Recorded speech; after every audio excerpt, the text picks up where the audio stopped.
Cancer survivor দিবস উপলক্ষে সচেতনতা কার্যক্রম ও আলোচনা সভা করেছে ঢাকা বিশ্ববিদ্যালয়ের চারুকলা অনুষদ এবং centre for cancer care foundation সিসিসিএফ।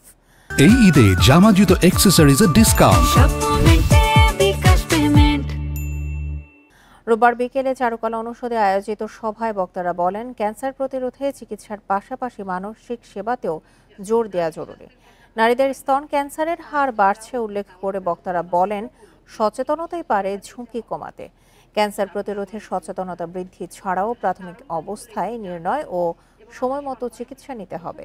Routine checkup, খাদ্যাভ্যাস ও রোগ প্রতিরোধে সামাজিক ক্যাম্পের উপর জোর দেন বক্তারা। চিকিৎসা সেবা হাতের নাগালে আনতে প্রয়োজনীয় পদক্ষেপ নেওয়ার আহ্বান জানান বক্তারা।